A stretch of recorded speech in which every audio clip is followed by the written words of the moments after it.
Oh, I should be audible now.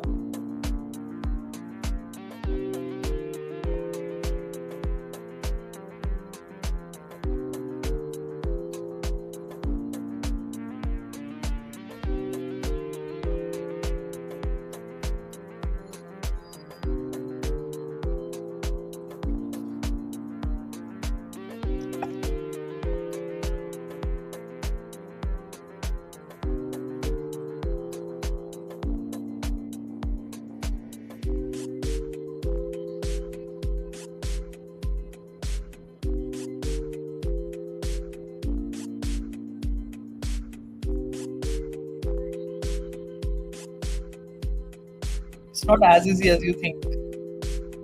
See again.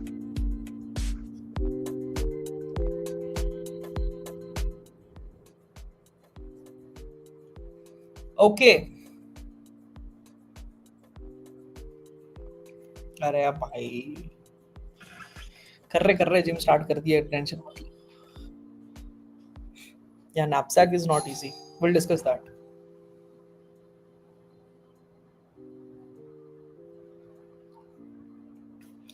Okay, welcome everyone. Welcome to episode 4 of placement series, right? So we have been exploring a lot of different ideas, and today we'll keep continuing that. We'll talk about more such problems, right? And I think I had posted on the Telegram link the sneak peek of what topic are we going to talk about.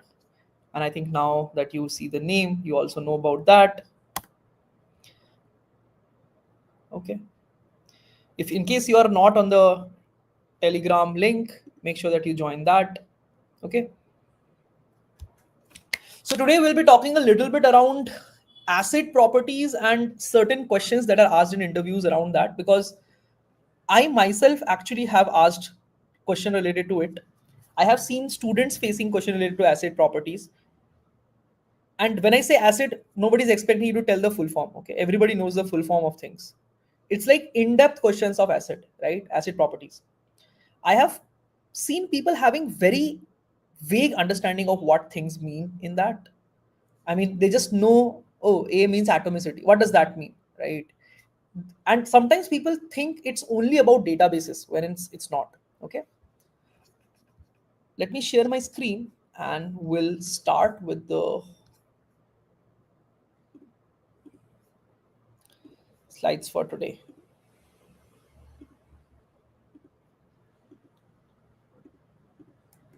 I think over time, these slides method has been working better, right? I think making slides actually forces me to add some diagrams and all, which makes it easier later on to teach, right? So today we are talking a little bit about asset properties, and we'll be going fairly deep into that. But before that, since this is placement series, no companies is going to ask you about asset if you don't make it to interviews. So you have to give OAs. And as a practice, what we do in these series is that we go through OA of a certain company. So today we are going through an OA of Goldman Sachs. This is campus hiring test, and it had a lot of MCQs as well, apart from the coding test, but I am picking only the coding test. Of course, I cannot give you the screenshots and stuff. So we have the statements in this doc, right? So if you open this particular doc, you will see that there are statements of problem 1, problem 2, and problem 3. There are P1, P2, P3, right? You can navigate from the sidebar as well. Okay, so we have to solve these 3 problems. In case you feel like, Vivek, this is getting a little boring, or this is maybe like I know asset property too much, you can try these problems in that time, right? This is something I like pin for the whole stream below, right? And then maybe we can later on move to this, right? It's there. This OA link is there in the pinned chat as pinned chat message as well. Okay. Now, next we'll continue with the discussion around asset is not for DBs, right? How many of you know the full form of asset? How many of you have heard about asset properties? Quick +1 in the chat, or -1 if you have not heard about it. Because this is a very common question. I think today, if you sit for an interview, in a core CS topic, so this question can be anyways asked. And in system design also, you are expected to talk about acid properties and all, expectation whether the design needs acid or properties or not. And based on that, you might want to go towards SQL databases or no SQL databases and all, right? So these kind of things you have to discuss in an interview, and acid is the main thing that you have to talk about. And believe me when I say this, it's not easy. It's not easy. And acid is not for databases, right? It's actually for transactions, right? Whenever you have to do a group of work together, it's called a transaction, right? And we think it's about databases because we write a lot of queries, and a particular API call is something we think of as a transaction. For example, this is like a demo code. I know some of you don't code in Django, but basically in Django you have these decorators which you can write, like transaction atomic. What happens is, now in this function, whatever functions, whatever ORM, these are called ORMs, which basically makes the DB call, whatever locks you are taking, whatever updates you are making to the balances of the people when the amount is getting shifted from one person to other, right? You have to ensure that this is all atomic. You just add this transaction, and what happens is the database ensures that either the whole thing goes through or nothing goes through, something like that, right? It ensures the acid properties of this transaction, right? Either the whole or not, that's just one of the properties. Okay, so atomicity, consistency, durability, isolations. How many of you are sure that you will be able to explain these terms if I ask you? Rate yourself out of 5 how much knowledge you have about these 4 terms. ACID stands for atomicity, consistency, durability, and isolation. Okay. Transactions are not only for backend to DB, right? Transactions are not there for only backend to DB. Even a transaction can be from front end to backend, and if somebody presses a button multiple number of times, you might want things to be consistent in the backend, right?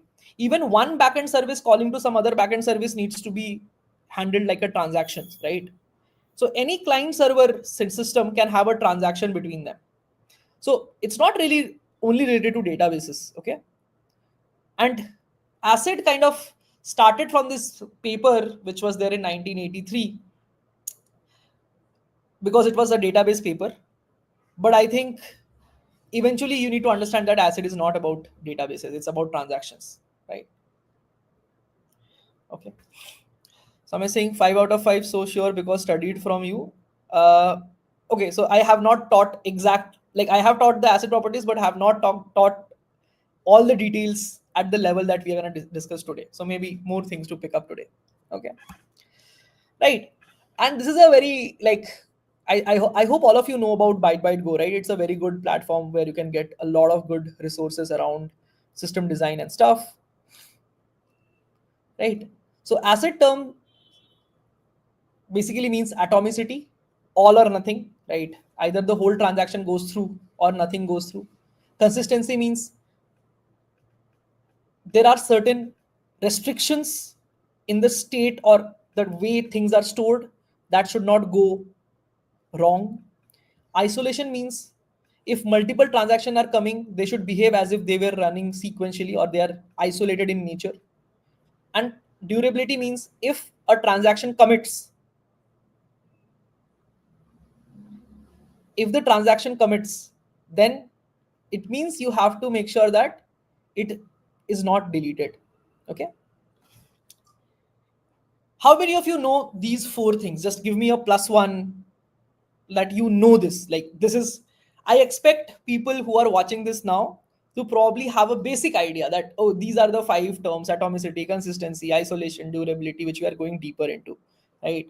And even when I was reading about it, I was like, okay, I know these terms, but do I really have in-depth knowledge beyond databases?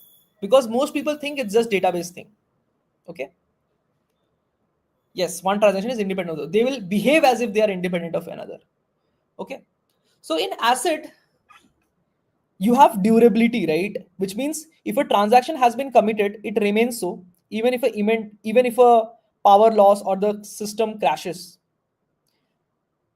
How does a database ensures durability? Do you know that? Let me see if you know this or not. How do databases enforce durability?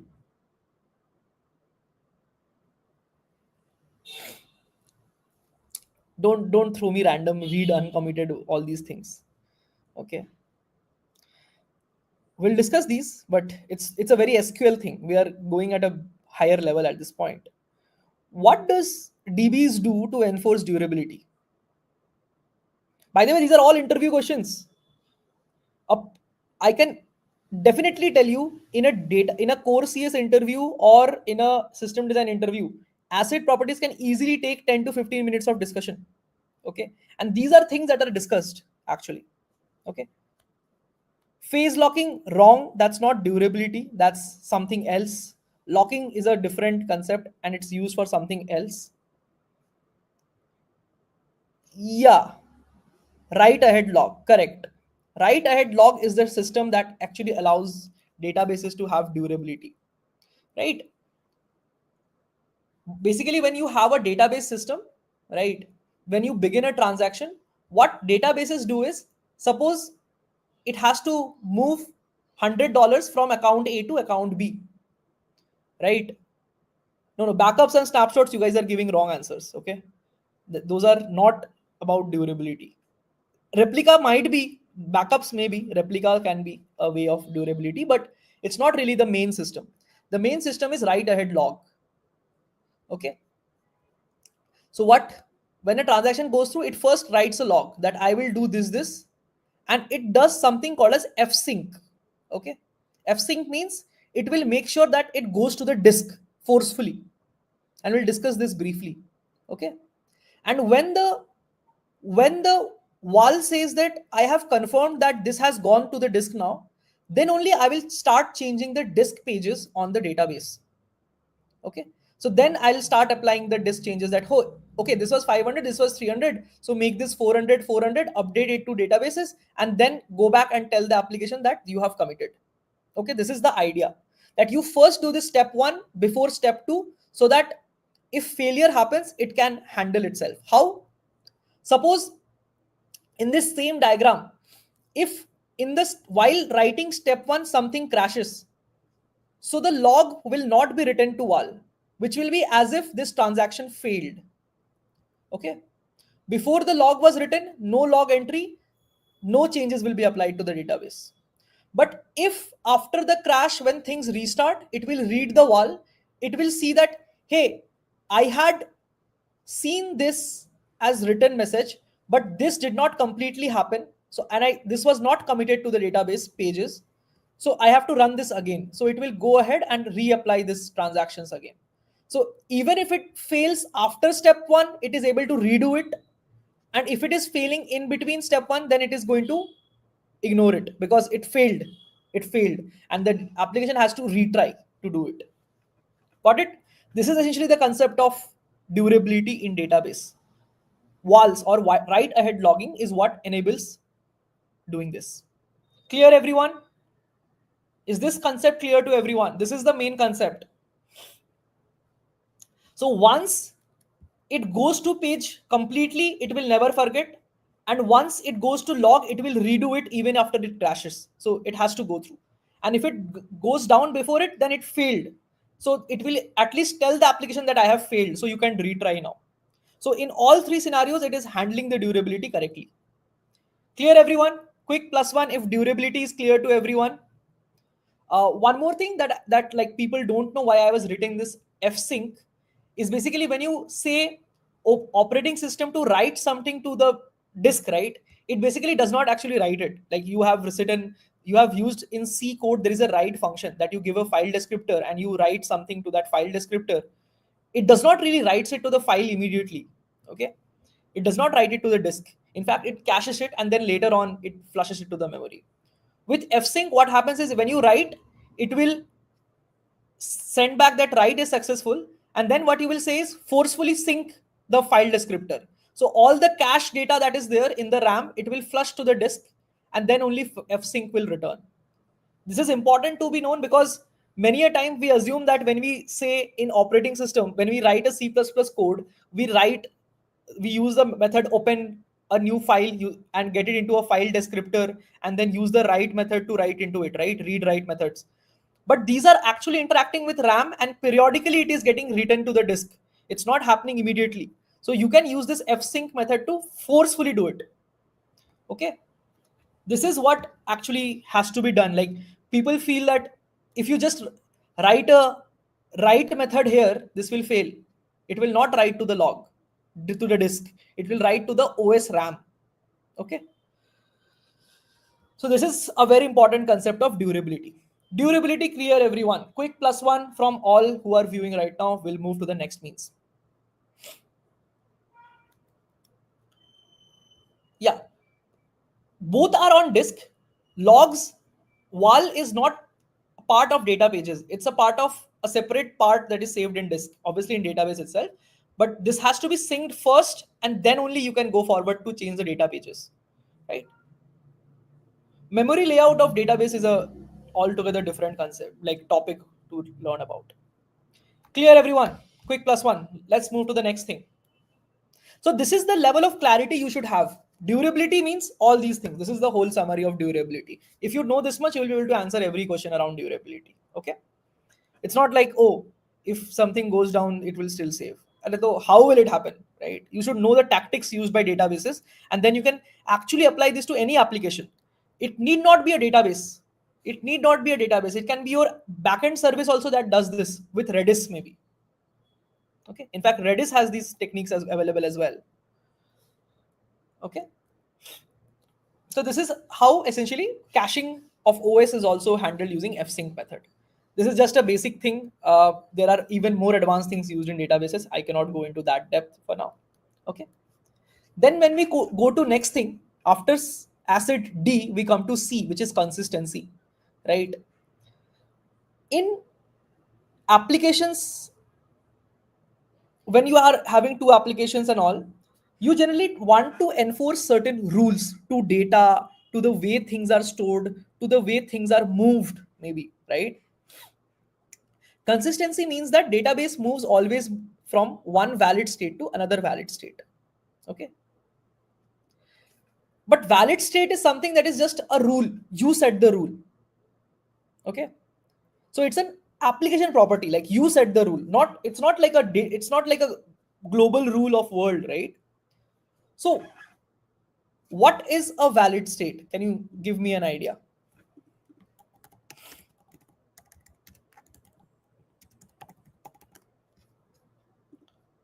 How do we do this? How do we do consistency in a database? Like, give me some ideas that what you know. How do we actually maintain consistency in most places? Do you have an idea? Consistency का definition बता के nobody will hire you. कैसे होता है वो बताओ. Constraints, yeah, that is one. True. Schema diagram that we create, essentially, yeah, checks that we create, correct. These all things, right? Essentially, if you think about an application, when you are executing a transaction, you are having constraints like primary key, foreign key, unique, check, all these kind of things. Even simple data has data types, so you need to check that data that you're storing in that field, that data page is following that thing. Okay. Then there are triggers and all, which means when something happens, then there is a next thing that happens after that. There are triggers related to it. Okay. And then there are more things like atomicity and isolation via transaction that DB provides. It's also like an consistency rule that is given to you so that it will remain consistent, right? Right. This is something that actually databases provide to you, but it might not be a database. It can be some other application as well. Okay. Got it? What does consistency means? Very, very simple. These are not very complex, but the clarity matters. It's not about how much you know. It's more about clarity. Is consistency clear to everyone? Consistency means no matter what will I do, it will not go haywire. The data will not go haywire. It will store a phone number field will always store phone number value only in the correct way. Okay. If it is a primary key, then two rows will always have different values. Okay.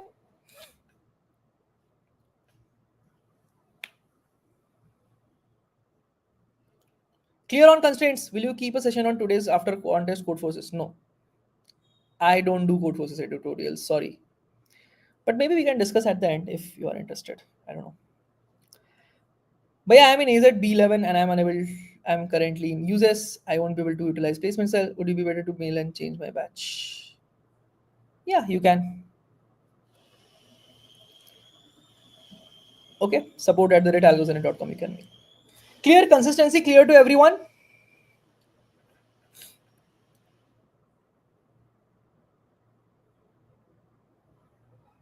भैया TA के selection हो गया नहीं हुआ final नहीं हुआ है it will happen across this month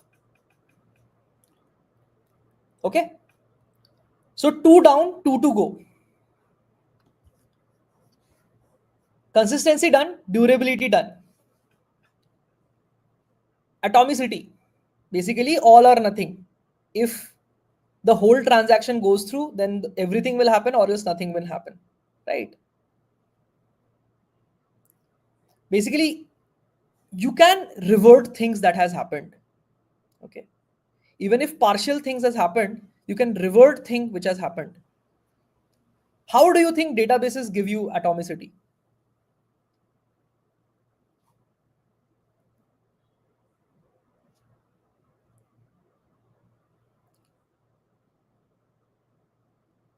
same concept here also the wall that we were building the undo log or wall what we were doing is essentially helps us in this right there is an undo log that you can create that like when this is there when you have 500 there's 100 rupees moving from 500 to 300 there is a undo log that gets created okay so when you are running a transaction it will write okay a was 500 then it will update it to 400 then if it was moving that money to b it will say undo log that b is 300 then it will update it to 400 okay and then it will try to commit but if some crash happens in between what happens is it sees that hey this was not committed so now I need to go through the undo log and see what all changes like these are now at wrong value like suppose after step 1 the system crashes so from the write ahead log I'll be able to see that I tried it but it did not commit which means this system has failed so I will go through my undo log if it is completely there in wall then I will redo it but if it is not present in wall which means the transaction did not go through completely then I will go through my undo log and try to undo these operations okay shallow copy of db performing on until commit that's not always true because if you keep creating copies of everything you can say that this is a shallow copy only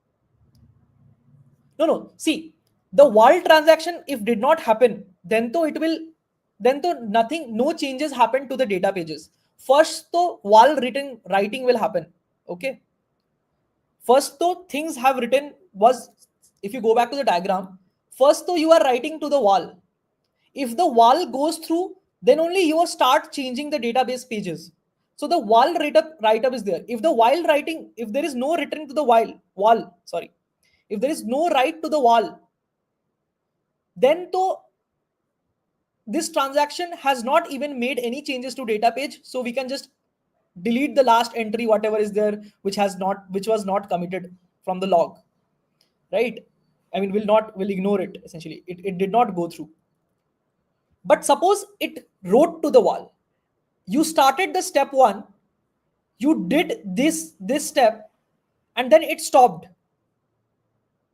so when you again go back you see that wall has this statement but before you start executing this again you have to revert this 400 to 500 no because something can go wrong if it is left at 400 so you will go through the undo logs revert whatever undoing you had to do for this operation and then you will redo that while operations that was saved does this make sense to everyone so I will undo this operation a equal to 100 and then redo this whole transaction does this make sense to everyone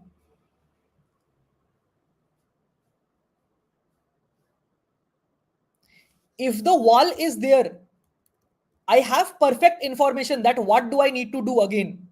But before doing it, suppose this update A only happened. I have to revert it back to 500. No. So that happens using the undo log, because you have this written the previous value before updating it. So whatever you had done for this transaction, you have to undo all these things in reverse order. Clear everyone? How does undo log helps? This is also a concept. Most people think that there is only write ahead log. There is a undo log as well, which helps you to revert the partial changes that has happened. Quick plus one if this undo log is making sense to everyone.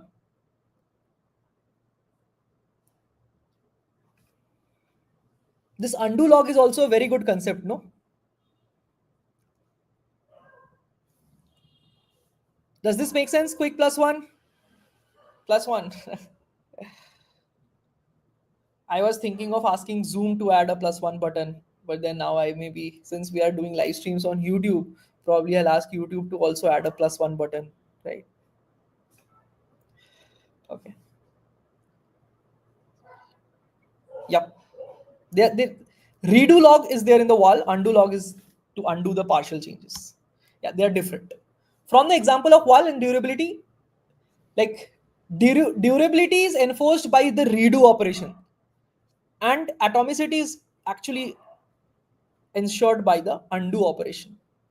If you, this is like, I feel is very unclear when even I had the first idea about how things run. Why is it so complicated? It's as simple as this. Redo will make sure that the durability happens. Undo will make sure that if it did not go through, then it will undo the thing. And then it will try to redo. Got it? This is the concept of atomicity. Clear everyone? Let's move to the next one. Okay. Before moving, I have actually seen one person to answer in an interview that I had taken.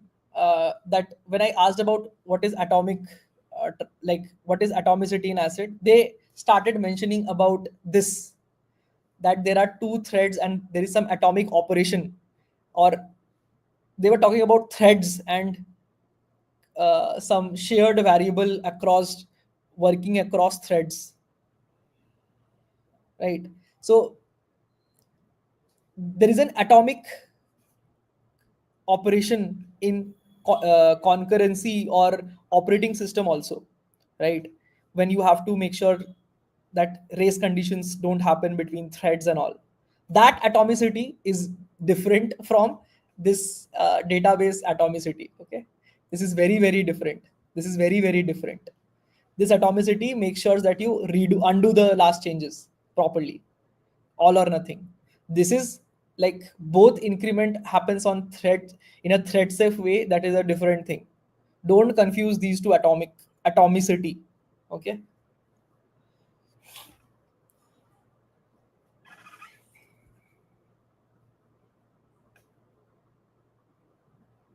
Yeah, atomic operation is something that cannot be divided further, and it's like it's related to thread safe concurrent codes.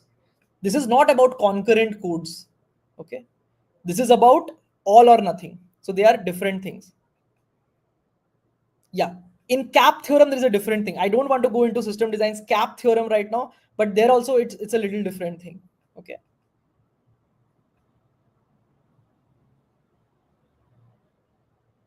Cap theorem में atomicity कहाँ है उसमें तो cap theorem. I was talking about consistency in cap theorem is a little different, but atomicity थोड़ी है. हाँ अच्छा, consistency is different as in cap theorem. Okay, got it. Correct, makes sense.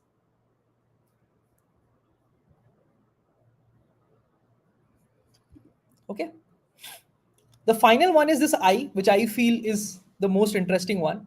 Isolation. It feels super easy, but it's not. So we need to ask the interviewer about context. Yeah, they'll probably start with acid property. If they are talking about acid property, they are talking about this, right? They'll not ask you, tell me your atomicity. That's not an interview question, right? Isolation, right? That if multiple transactions are happening it should feel like they are not affecting each other. That is like they are running in isolated environments. Okay, there are like different isolation levels. I don't want to go into this too much right now, but there is something called as serializable isolation, that it guarantees that as if the transactions are running sequentially, if whatever was the result, you will get the same result in databases. Okay, and there are weaker isolation levels also. We'll talk about the like isolation levels in SQL a little bit. But now tell me, this is the question for you all. Tell me, how is isolation levels actually ensured in databases or in any system? How would you ensure isolation in databases or any system? Give me the tools used for it. Just like in durability we had val, just like in atomicity we had undo logs, just like in yeah, locking is one example. Okay, give me more names. Give me whatever you know. Give me what are the different things that you know about. Give me at least three names.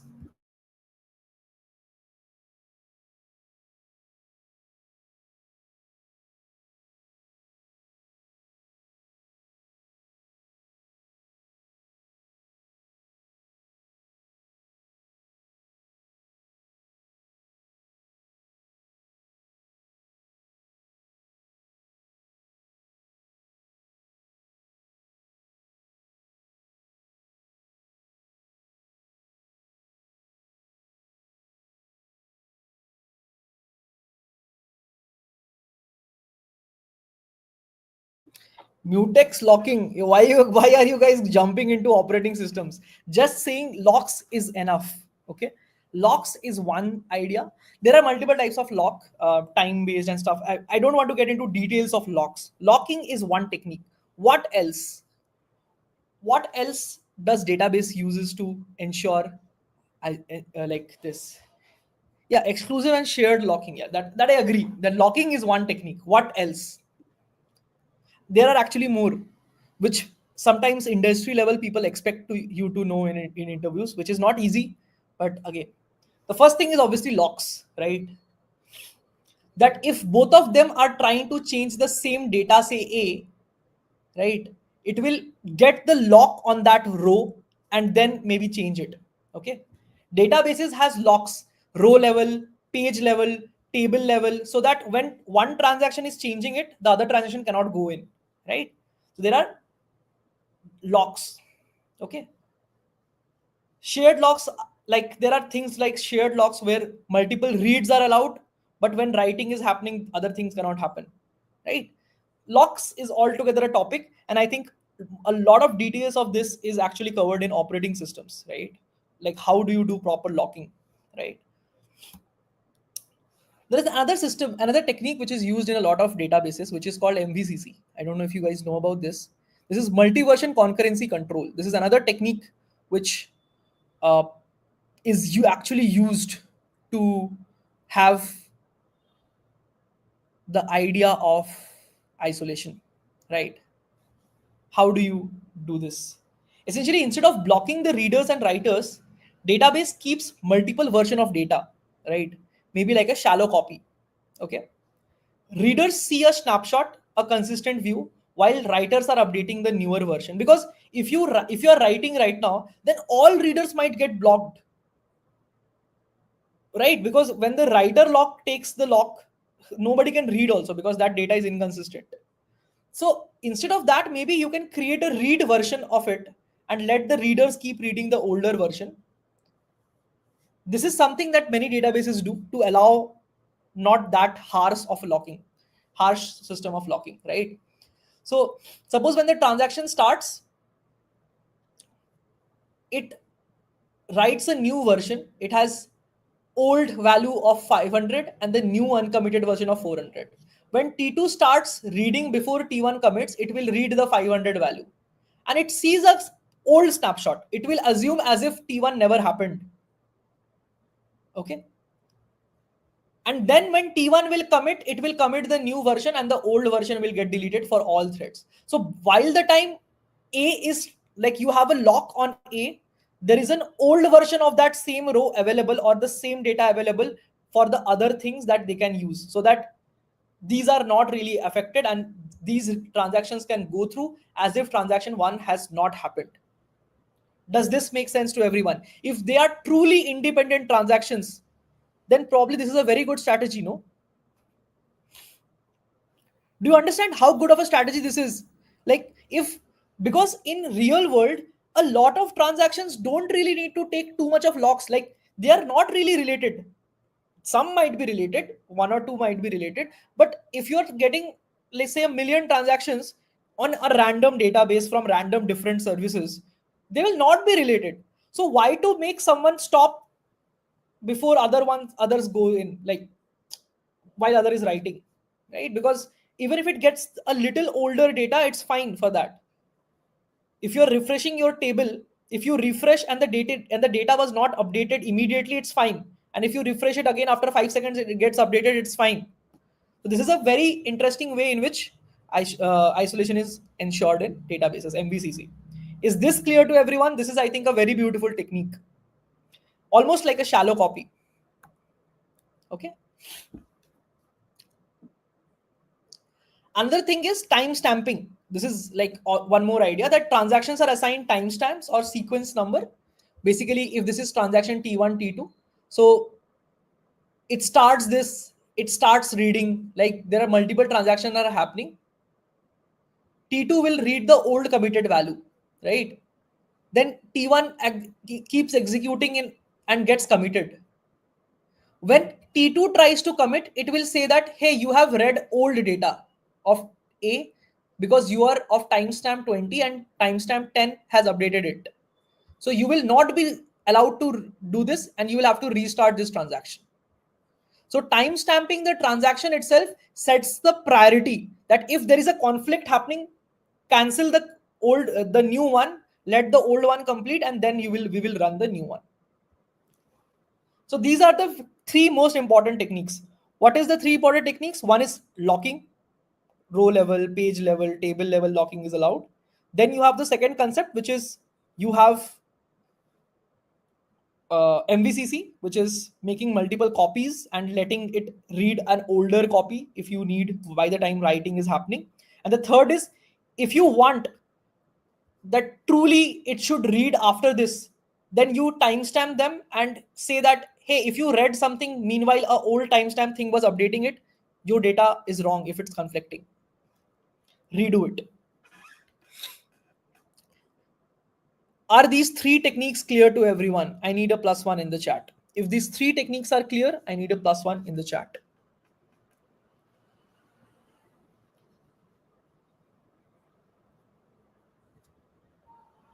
Clear to everyone? Don't shy off from dropping a +1, please. Okay.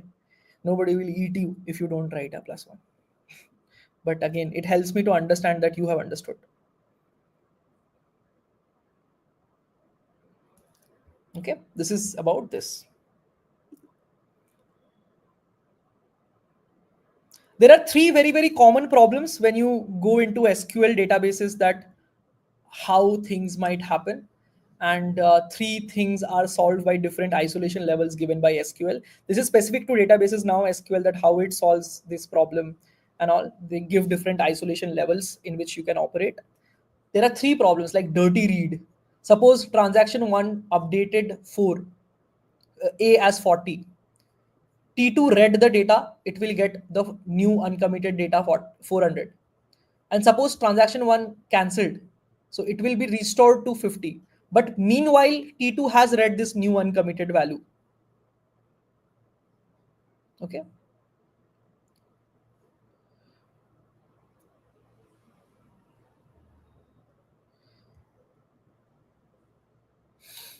This is called dirty read problem. Then non-repeatable read. You read 500, then this updated it to 400, and then you read again, this is 400. Same query, different result. This is called non-repeatable read problem. And then there is a phantom read problem, that a new row inserted. So suppose you get all accounts where balance is greater than 100. So you got a result. A new row suddenly came. It is not about the old data problem. This is a new row came and the result set now changes. There is an extra row that got inserted and the same query is giving different result. This is called phantom read. Now, how will the transaction to decide कि ये सही है कि ये सही है? How will they know? Something might get deleted also, right?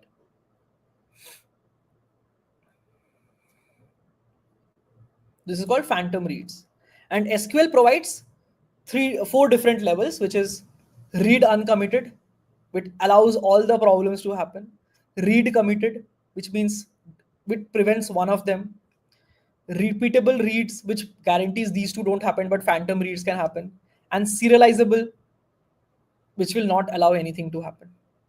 And Vivek, why do we not use serializable? Can somebody tell me? Why do, if Vivek, there is a level, isolation level, which we can use in SQL, which will not allow any problem to happen? Why do we not use it always? Why do we not use this in SQL always? Probably your by default SQL is not configured to serializable configuration. Yes, absolutely. It's slow because it's going to take so much locks. There's going to be, it will be as if no parallelism can be used in most cases. So it will be slow. That's the main reason. It's not difficult. They have implemented it, but it's very slow. If there are huge number of transactions, it will process almost sequentially. Okay, if there is a lot of dependency. So this is what you need to know about ACID. Okay. Now, if you go to the Telegram group that you guys are part of, I posted an image there. Okay. I posted an image there in the morning, which I called as sneak peek. Okay. It's like it's not really a sneak peek. It's actually your summary for whatever you have learned. Right. I have posted this sneak peek into the Telegram group that is there. I hope all of you are already part of. I think most of people who join the streams are part of the group who are interested in learning. So it kind of tells you about everything. Atomicity, all or nothing. How does this happen? Using undo loops, atomicity is ensured, right? Whenever you execute a business logic, primary key, foreign key, trigger checks, all these things happen. This is consistency. Isolation level, locking, MVCC technique, all these things what we talked about. Okay. All these things are used. And durability, we have discussed that commit fsync lock before commit act and then you start using things. If it crashes, then redo the last committed logs from the wall. This is the level of clarity that is expected in interviews. If you know this much, you can answer all questions of interviews. Okay. If you don't have the link of the Telegram group, I'll just quickly drop it over here in the chat. I'll also add it later on in the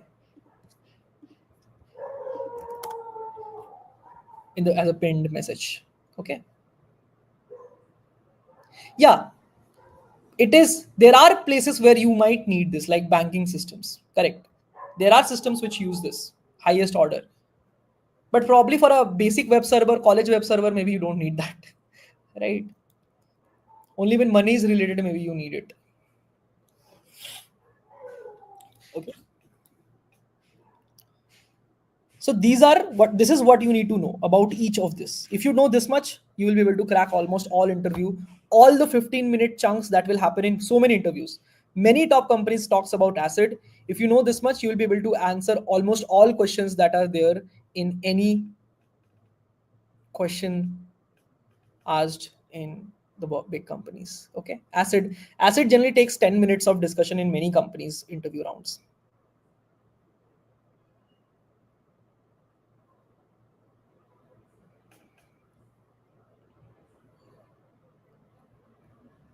Not really half, I think, but yeah, there are some new things that you should know about. If you know this much, as I told, I think I messaged in the chat in the Telegram group also. Probably you will know many interviewers. After this episode, I had messaged this. After this episode, you will know more than most of your interviewers. Okay, I have messaged this in the Telegram group already.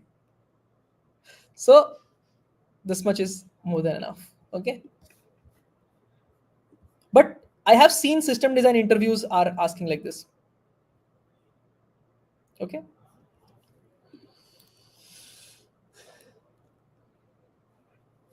एक recent interview question DSA का discuss कर लेंगे. Yes, interview question में भी no, हमने वो question discuss कर रखा है, विच विल डिस्कस. या Harsh, you are actually right. Nowadays, people don't want SD1. People want SD2 as an at the salary of an SD1. ठीक है? That's the reality of market, and उनको मिल भी जाएगा. ठीक है? That's the reality. Everybody wants an SD2 at the salary of an SD1.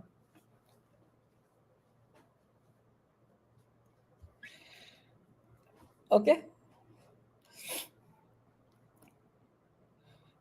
So now shall we start solving the problems from the OA? Have you had a look at this? Bhaiya, just hackathon B part. So concurrency, adding threading to the tree problem. Is that the question, Shah? Shah?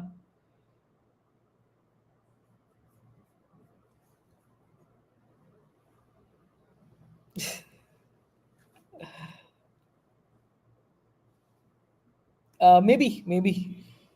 Kevin, I'll add a DBMS series over time, but not really at this point. Okay.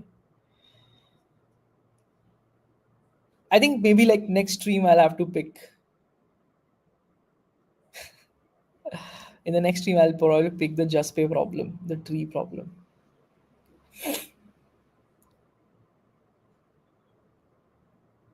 भैया aged की bottle मंगवा ली. Good. Photo डाल दो. Okay. Okay, let's start with the problems that are there that came. This is actual test of Goldman Sachs hiring test. And there were actually 4 problems. Okay. Me waiting iPhone from AZ. Okay.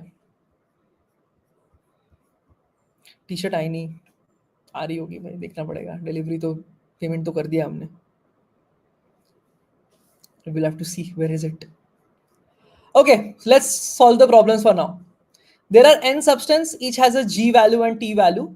You have to ensure optimal crop health. The farmer wants to combine organic substances such that absolute difference between the total growth boost and total toxicity is minimized. Okay. So if you choose a subset, the sum of their G minus the sum of their T's,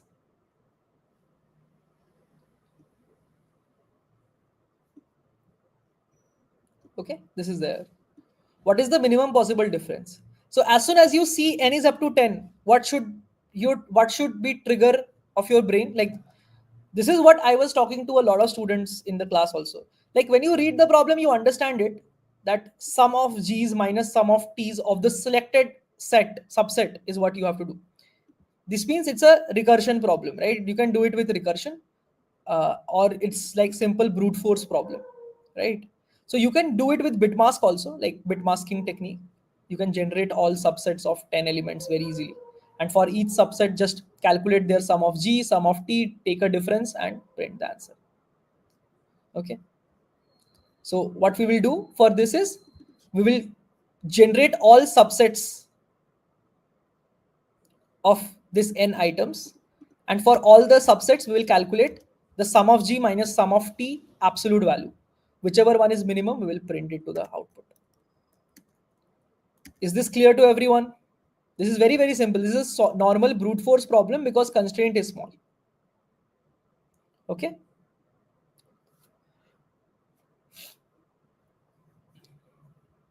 Clear, everyone? Now this did not came, but I'll give you a homework problem. What if n is equal to 30?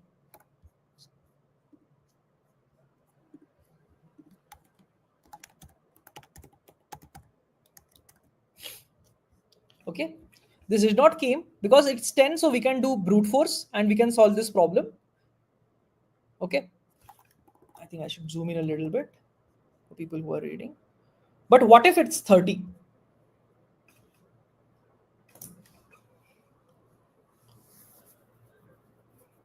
Tell me, what technique can you use when it's 30? Yes, correct. It's meet in the middle. Similar problems in meet in the middle I've covered in AZ also.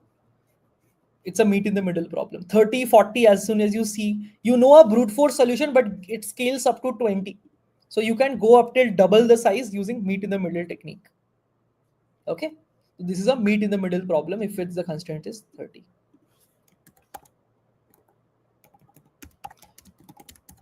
There is a video of meet in the middle on my YouTube also if you want to explore it. Okay. Let's move to the next problem statement. This is also super interesting. So there is a robot, n rows, m columns. The robot starts as top left and the grid reaches to the bottom corner. You have to find the number of unique paths. Yes, plus binary search, correct. How many unique paths are available?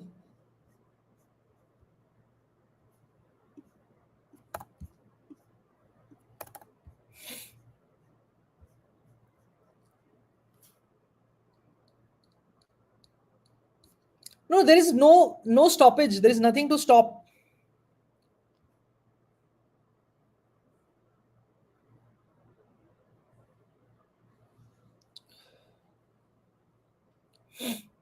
There is a small caveat in this problem. I don't know if you guys are able to understand. No, this is like, I know it is a DP form. You don't even need DP in this. This question is just saying that you have a grid. Just a sec. You have a grid and you have to go from 0, 0 to n, m. And you can only use up and right moves. TFS will also work. This is a platform question. What are you guys telling me? Hey? Maybe?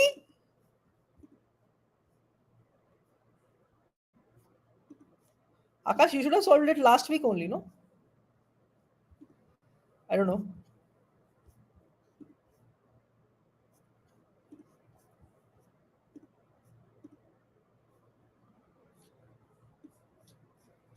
If you go to the maths course,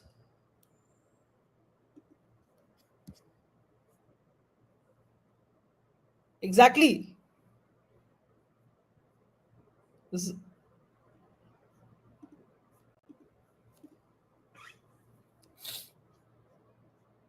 you are standing at 0, 0 and you have to reach n cross m. This is the same question. 3, 2, like a little different though. I mean, like you have how many moves? This is you're starting from 0, 0. I think in this question you're starting from 1, 1. Where is the question?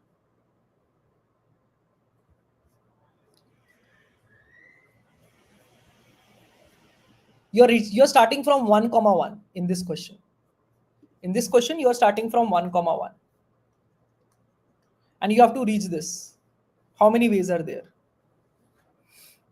Guys, if you are using DP without any blockage, it makes no sense. There is no blockage in the question. There is no blockage in the question. The answer is directly, you can calculate in order 1 if you want. The answer will always be equal to n minus 1 plus m minus 1. Choose n minus 1. This is the answer always. Because from here, how many moves you will need is nothing but how many times you have to go up, which is n minus 1, and how many times will you go right, m minus 1. So there is a sequence of n minus 1 plus m minus 1. You choose which positions will be up. Choose n minus 1. Rest will be automatically right, and that will give you a unique path. So this is how you get this formula. N minus n plus m minus 2, choose n minus 1. This is what you have to calculate. The DP is not even required. I mean, the DP will calculate the same thing. Clear, everyone? Does this make sense to all? Yes or no?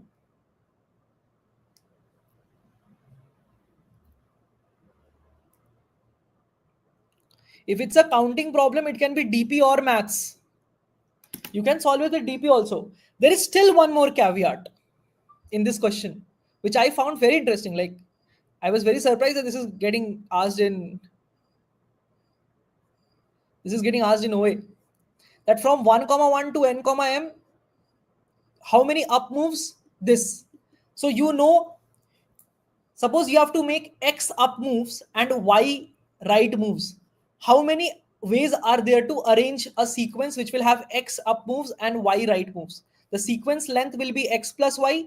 Choose which positions will be up moves. So it will be x plus y length, choose x. Rest will be right moves. Okay. There is still a caveat in this problem. Tell me what it is. I'll let you think about it.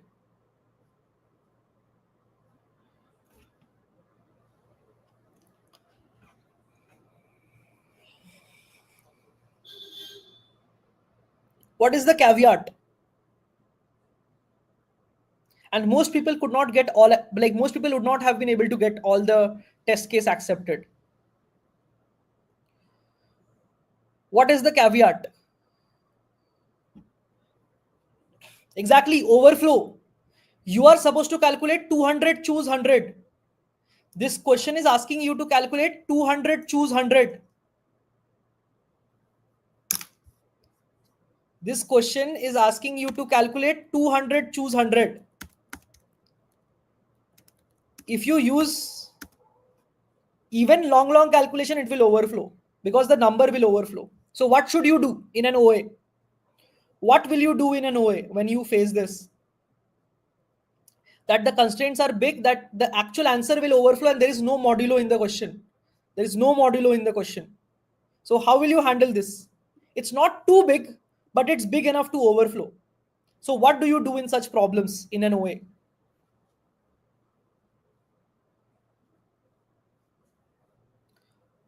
What you do is you switch to Python immediately.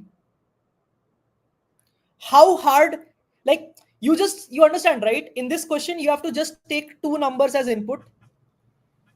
Input n equal to this, m equal to input, right? No. And then you can make a factorial function.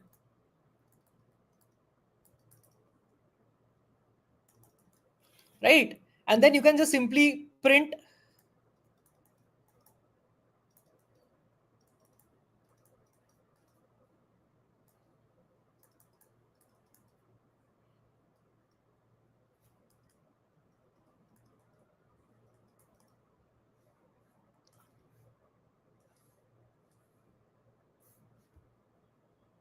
That's it. This much is the code. 100 factorial will be able to, like Python will be able to store it. Not an issue.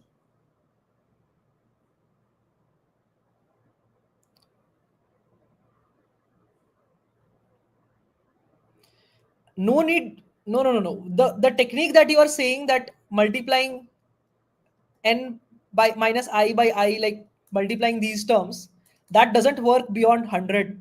This is 200. N is 200. So this technique will not work till that much value. I myself have taught this in AZ, but this technique of calculating using incremental fractions will not work here. So you have to switch to Python. Know the bounds till which you can do that.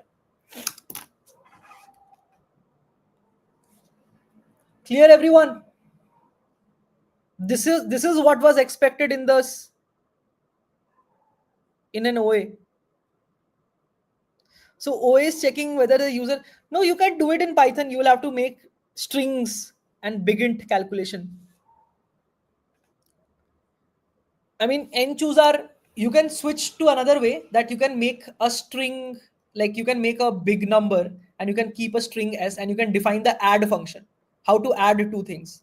Add big A, like add two strings. You have to just write one function, add two numbers in string A, string B. If you can just write this one method, then you can calculate this very easily even in C++. Right? If you write this one function string add a number a number b in string, then you can do this using the tabular method of nChooseR, that you write one here, then one, this will be sum of these two, so 2 1 1 3 3 1. You can calculate this table for 200 cross 200, and then from there you can pick whatever string you need to print.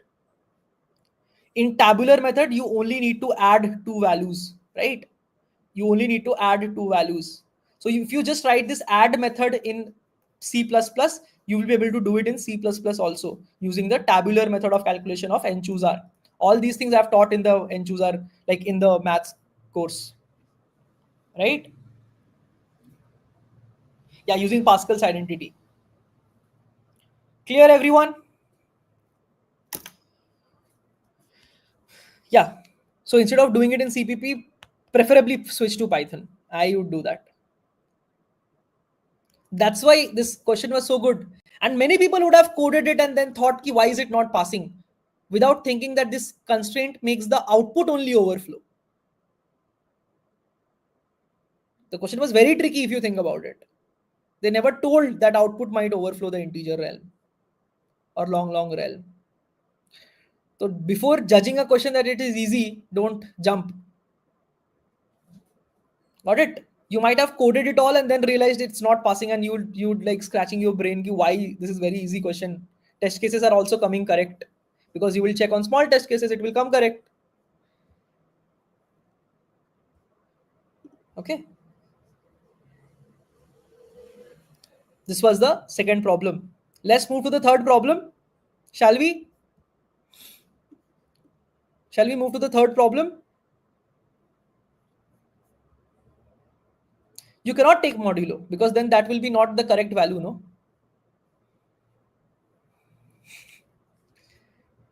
Okay. Okay. The third one, I think this is also very interesting. The question actually, the interview actually, the OA had 4 questions. The fourth one was writing a fully balanced binary search tree with left rotation and right rotation. That question was non-solvable in an OA. Okay, so ignore that question. That's why I did not add it here. Because it was about a tree and implementing left rotation and right rotation. I think writing that full code was impossible. So that's why I just gave 3 questions. Yeah, AVL tree. So the knapsack problem is well-known problem in the field of computer science. You are given n item. The weight of the ith item is fixed. In a knapsack problem, you are given the weight and the cost, right? Now here you have given the minimum cost to purchase an item such that combined weight of the items is as at least min weight. How would you solve this?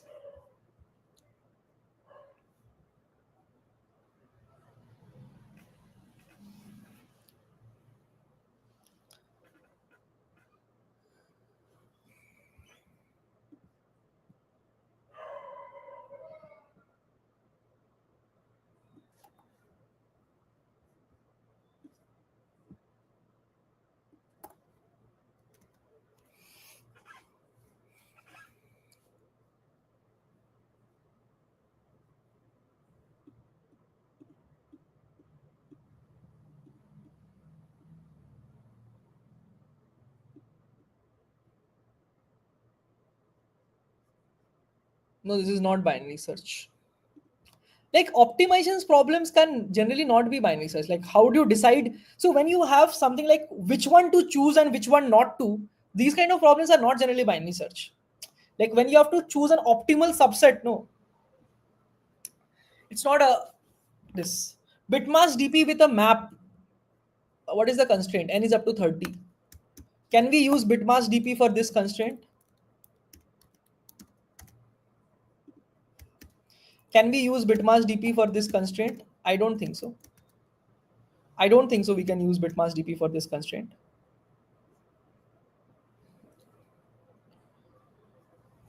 Then what do you do? So let's try to observe this problem. This is a very interesting problem. Like I personally love this actually. Okay. Actually love this problem. So there has to be some, like if it is not solving, then you have to use some observation. Okay. Like, why is this given 2 to the power I? Why is this 2 to the power I?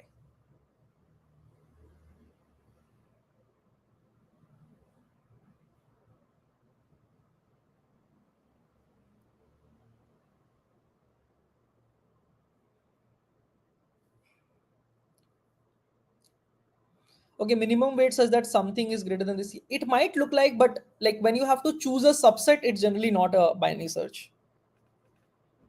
Like it's too much decision to be made, maybe. Okay, it's fine. Like, but then when you try to write the check function, then you cannot. Bitmask, not really.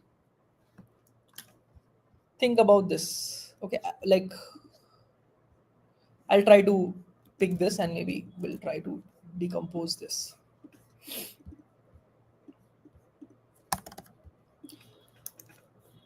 Yeah, correct. If you have to make X weight, is there a unique binary decomposition? If you have to make weight 28, 26, is there a unique way to make it? Yes or no?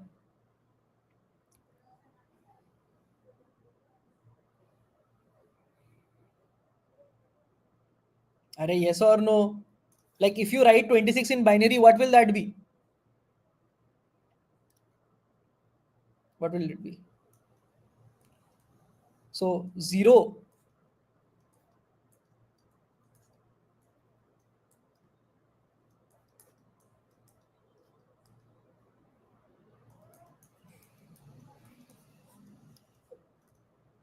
right?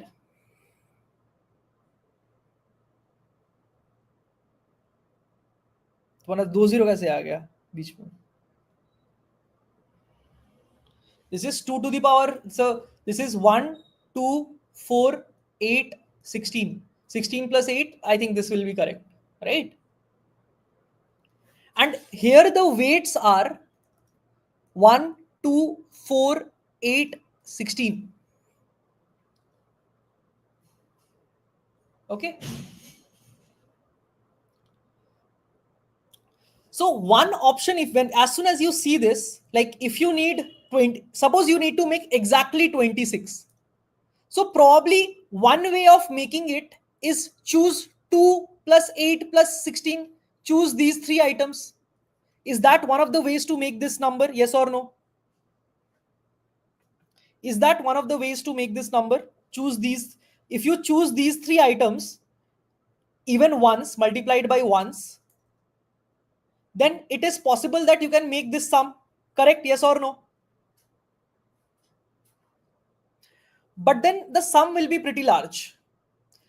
It might so be that if you take this twice, it is same as taking this once. Right? If you take this item twice, it is same weight as this, like this into 2 will be this value. It will be the same weight, but it will be as if you're taking this item once. So can we update this cost array like this? Like 2, you can make at least in 4 cost, you can make this. So this is waste. You don't need 5. 4 twice 8, you can make in 8 4 weight, but you have a better item, so maybe we can use that. 7 twice 11, 7 twice 14, you can, if you take this twice, you will get 14 cost may 8 weight, but I have 11 cost may 8 weight, so that is fine. If I twice that 22, I can make a 16 weight, so no need to use this, right? This is how we can update this, that this will update the price of making 2 weight. What is the minimum cost to make 2 weight? What is the minimum cost to make 4 weight? What is the minimum cost to make 8 weight? And what is the minimum cost to make 16 weight? What is the minimum cost to make 32 weight? Correct? Yes or no?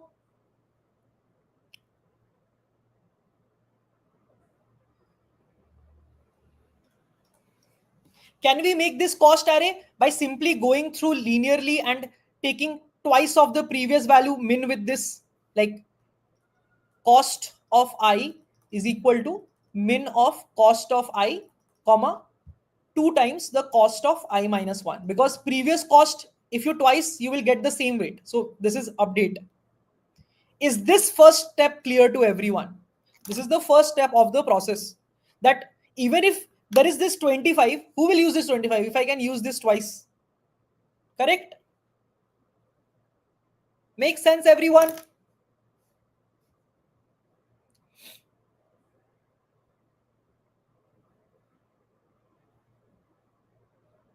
Okay.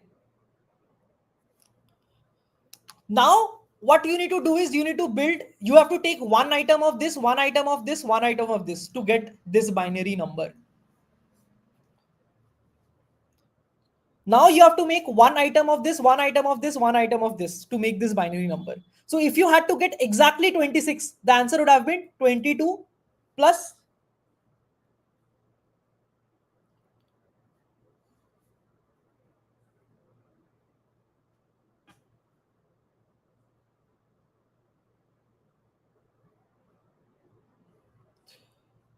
11 plus 4, right?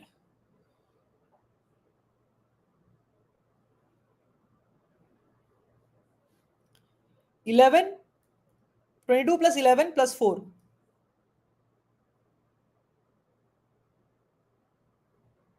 Clear, everyone?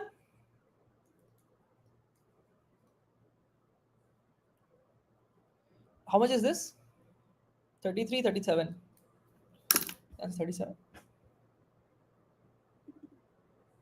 Okay. There is one more small caveat in this problem. Like, you need not make exactly this. You can make any number bigger than this. You can make this also. You can make this also, right? You can, like, if you need to make this or greater than equal to this, you can make this. You can make this. You can make this. But we have just proved that, like, the sum, like, things lower are always of smaller sum than the next value. Okay.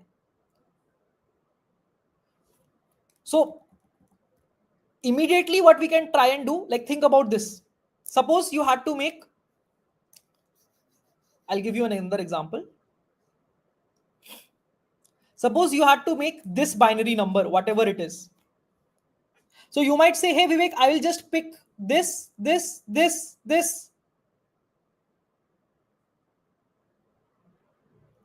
Okay.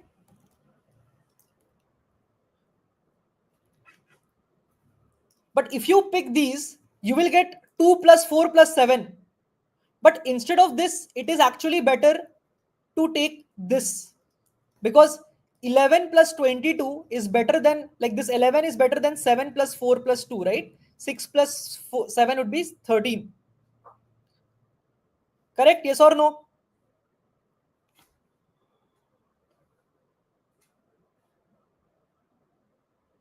So if you have to make some binary number like this, you have to check exactly this. You have to check, hey, there is a 0 followed by 1. What if I just try to take, like, this 1 and the rest all 0? Can this probably be better? Hey, there is a 0 over here. What if I take this as 1 and the rest of them as 0? Right? These kind of numbers also need to be checked with this cost array. All these bit masks you will have to generate for the n given to you in the question, and you have to check with this new cost array. Like, is any of them better? Like, you are making, in the question it was given that you don't need to make the exact 26. You have to, this is the minimum weight you have to make. So these all things might be possibly smaller than even the value that you get exactly at 26 or exactly at min weight. So you have to check these bit masks as well, using that greedy strategy that we discussed, that pick those bit. Good question, no? This is a very good question if you think about it. The first observation itself was very beautiful, that you have to take this twice min wala loop to update these values. And now for every x, it's optimal to take the greedily best things at the start for exactly equal to x. For greater than equal to x, then you have to use the logic that I just said, that hey, maybe that exactly equal to x, or the next better you can do is turn one of the zeros to 1. What if these numbers are possible? Got it? You might want to change this leading 0 also to a 1, and then maybe try with this number also. Yeah, this is Goldman Sachs. So package is obviously good. This was, I think, in IIT Delhi campus. Okay.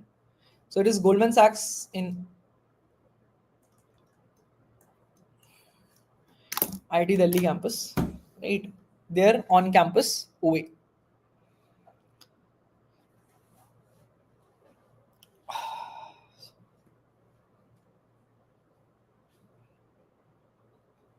Nice. This question has appeared multiple times in OAs. हाँ मतलब ये कोई तो कर देगा, मतलब if I can solve it then probably somebody can solve it for sure. Okay. ऐसा तो नहीं हो सकता. But this is a very good question. I have seen this question before also. Okay.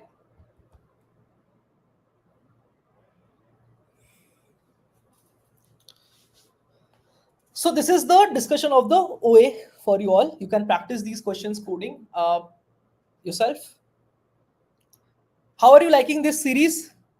AZ पे है क्या? नहीं यार, ये I think we have. I'll have to check. I think I've seen this question before, but not in AZ, in some OA only. I'll have to check with Shubham. I couldn't find it, but immediately. But maybe if it is there, we'll set it. Okay. It's very hard to like plan these sessions already. Like I plan these sessions. I planned this today only in the morning. So creating it in one day is very hard. Okay. But do you like this new format of placement series that we are going through? Like some learning of system design, core CS, some learning of LLD, plus some practice of like DSA as well. It's like a very good, like it's not probably for learning, but it gives you a number one, a reality check. Second, it's a very good practice. Plus, third thing is I am picking the most important things that you need to learn. So you don't have to think about will it be good or not. I'll ensure that what I'm picking is being asked. I bring with proof also, so that you understand that these are all relevant things. Acid property, though, I don't need to tell. Many companies ask this in interviews. Okay, like it is like a just a simple discussion happens. I have asked in one of the interviews, two interviews actually, myself, because there was some time left. So I just asked in core CS, what have you know? So they, what is your favorite subject? So they told DBMS. So I just asked about, do you know about acid property? And then one student was able to answer, one student was not able to answer.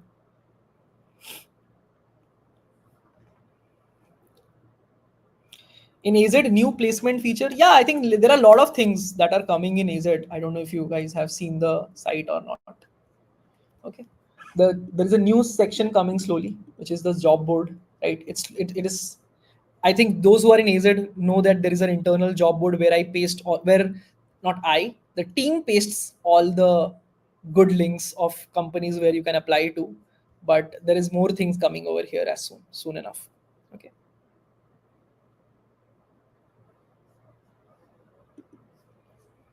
Okay.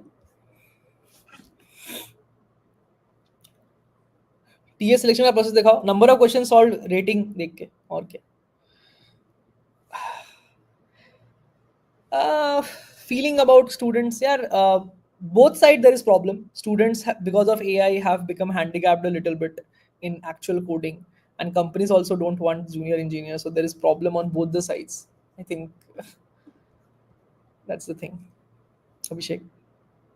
Okay. I think companies will also suffer eventually, because if you don't have junior engineers, who will become eventually mid-level engineers? Will you directly hire someone? It's not that easy. Talent is not that cheap. Okay.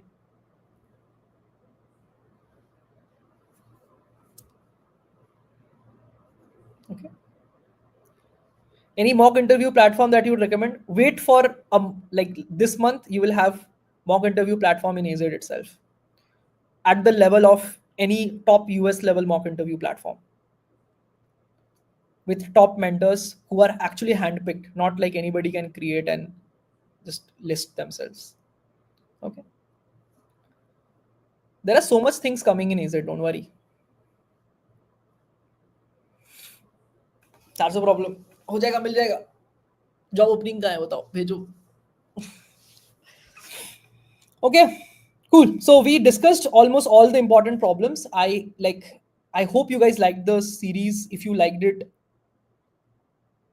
yeah, but we will not. Don't worry.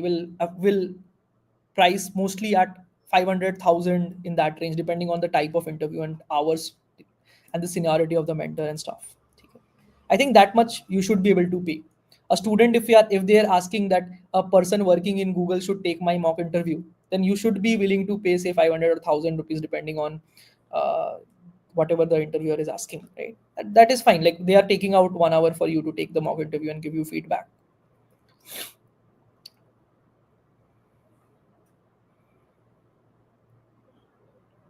Okay, so we'll build that. Yeah, I think like one more request that I've seen very recently is people are saying that I need system design in mock interviews. So maybe that will be a little more number, like costly, but at this point there is very little way in which you can give a system design mock interview, and it is actually something that you learn only when you give mock interviews. Okay, वो तो है ही यार. I mean, people spend on all kind of liabilities and then come and then go and shout at assets that why is it so costly, है ना. तो वो तो है ही. Plus anybody charging money will always get hate. That's how human psychology works in India, at least. पैसा क्यों ले रहे हो? अरे भाई, कैसे बनेगा नहीं तो फिर. Yeah, you can use AZ coins to get mock interviews. Yes, there is a new, like, there is something called as interview pass that you can get, which you can use to get mock interviews, and you can buy passes and store.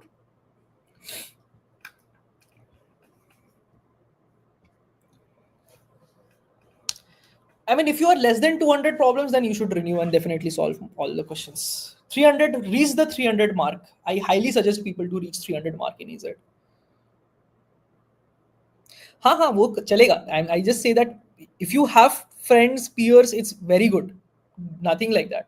But system design में क्या होता है कि कोई senior interview ले रहा था तो थोड़ा फायदा होता है, इस टाइप का रहता है ना. That is one thing. System design, I think friends पता नहीं मतलब उतना अच्छे से तुम्हें गाइड कर, मतलब you actually need a senior person to take your mock interview. DSA के लिए तो I think you guys can practice among the peer interviews are enough, I feel. Okay. Chalo, cool. That would be all for today. We'll wrap it up over here. It's almost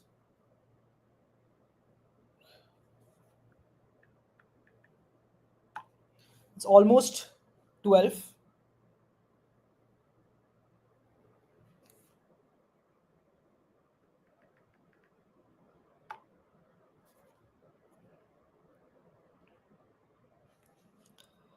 Final questions done. Still graph trees lifting looks like I am going to reach 500. Yes, do reach 500. यार AZ में कोई 500 कर ले तो वो leet code पे 1000 से तो बेटर ही है.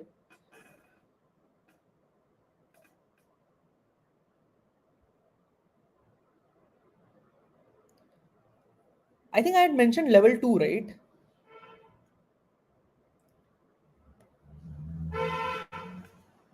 मतलब UI, see, front end अगर नहीं अच्छा है तो we will not recommend you for front end openings that are coming to us.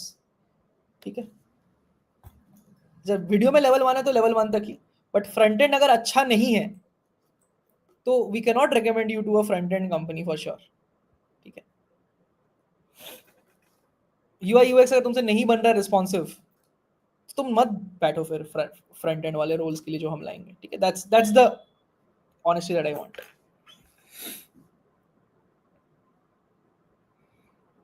I think you can do the ladder, but if you want to practice more, I think practice in like 1,000 to 1,400 rating range. A lot of questions in a mixed way.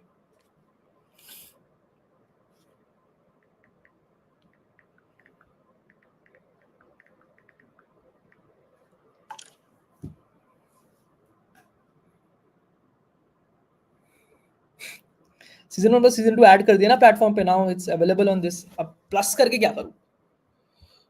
इतना मत expect करो. Will you give opportunity to Java full stack? Yes.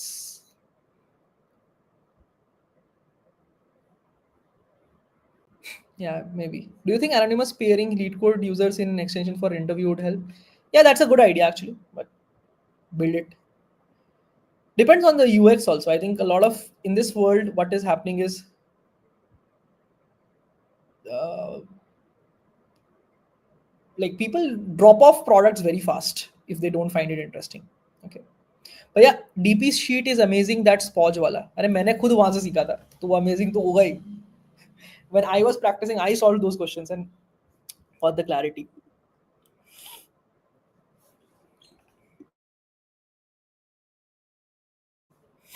Okay. Chalo, this will be it for today. Thanks everyone for joining in. Up, we will move mostly towards ending the stream. If you have not joined the Telegram group, please make sure that you join the Telegram group to stay updated on these things. I only try to put mostly value things in that Telegram group. कुछ काम का होगा तो वही मैं डालता हूँ, right? And I'll keep posting more and more material that are helpful for people prepping for intern placement and stuff, right? Uh, and stay tuned on the channel. If you have not subscribed, subscribe to the channel. Comment में बताओ कुछ क्या सीखा, and I'll see you in the next video. Okay, chalo, bye bye everyone. See you all in the next stream. Good night.